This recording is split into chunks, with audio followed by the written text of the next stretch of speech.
जब किसी मजबूत इंसान को कमजोर करना हो तो उसे कमजोर करने का सबसे बढ़िया तरीका है उसके आसपास के लोगों को कमजोर कर दो।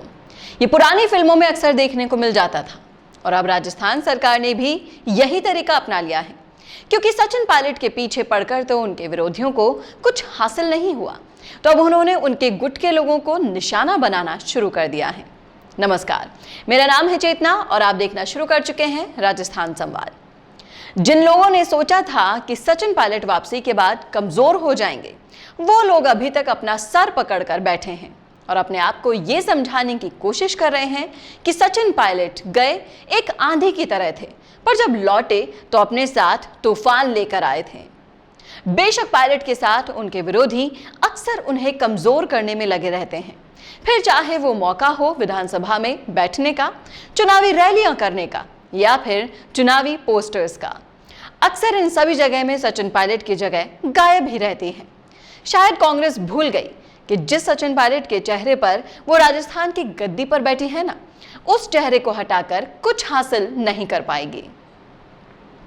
पायलट की घर वापसी को एक लंबा समय होने वाला है, पर अभी तक ना तो सरकार ने उनके किए गए वादों की सुध ली है और ना ही आला कमान ने। इस मुद्दे पर पायलट बेशक चुप हो, पर उनके गुट के कई विधायक अपनी बात को पुरजोर तरीके से सबके सामने रख चुके हैं, जिसमें हेमाराम चौधरी, विश्वेंद्र सिंह, रमेश मीणा जैसे कद्दावर नेता भी हैं, जो अपनी सरकार पर भेदभाव के आरोप लगा चुके हैं। जैसा कि सभी को पता है कि अभी राजस्थान में 3 सीटों पर उपचुनाव होने वाले हैं, जिसके लिए स्टार प्रचारकों की लिस्ट आलाकमान को भेजी गई। अगर उस लिस्ट की बात की जाए तो उस लिस्ट से भी पायलट गुट को कोसों दूर रखा गया है और गहलोत गुट का उस लिस्ट में पलड़ा भारी रहा है। स्थिति को सामान्य रखने के लिए सचिन पायलट का नाम तो इस लिस्ट में डाला गया, पर उनके गुट से सिर्फ एक ही नाम को इस लिस्ट में जगह मिली, जो है मुकेश भाकर। और वहीं गहलोत गुट के कई चेहरों को सिर्फ इसलिए जगह मिल गई क्योंकि वो गहलोत के खास हैं। विश्वेंद्र सिंह राजस्थान की राजनीति में अच्छी पकड़ रखने के बावजूद भी कई बार सिर्फ इसलिए पछाड़ दिए जाते हैं कि वो पायलट गुट के सदस्य हैं, और ऐसा ही कुछ है हेमाराम चौधरी के साथ। हर बार चुनाव जीतने के बाद भी अभी तक मंत्री पद को तरस रहे हेमाराम चौधरी भी कई मौकों पर सिर्फ इसलिए बैकफुट पर धकेल दिए गए क्योंकि वो सचिन पायलट गुट के सदस्य हैं। अब अगर इन सभी चीजों को ध्यान से देखा जाए तो इस पूरी रणनीति का एक ही सेंटर पॉइंट है, और वो है सचिन पायलट। जब विरोधी पायलट को कमजोर करने में नाकामयाब हो गए तो वो अब पायलट के करीबी लोगों पर निशाना बना रहे हैं, ताकि इन सभी चीजों से सचिन पायलट को फर्क पड़े और वो गलती करे, ताकि उनके विरोधी उनका फायदा उठा सके।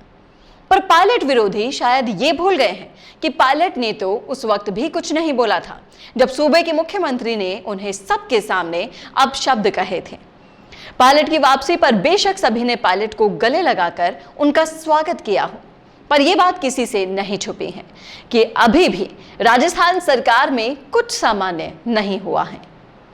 तो ये थी राजस्थान संवाद की एक खास रिपोर्ट। ऐसे ही राजस्थान की राजनीति में अपडेट रहने के लिए आज ही सब्सक्राइब कीजिए हमारे चैनल राजस्थान संवाद को।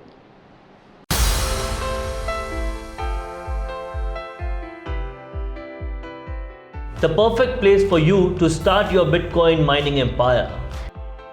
Finding it difficult to get a better job, or are you struggling with your finances? Dear spectators, as you all know, is today a very important day. ये है रिया, जो बन गई है मोजो स्टार के कारण इंटरनेट की सुपरस्टार। भयंकर सिंगल गर्ल्स और बॉयज के लिए मैं लेके आई हूँ ये स्कूल ऑफ डेटिंग का रियलिटी शो।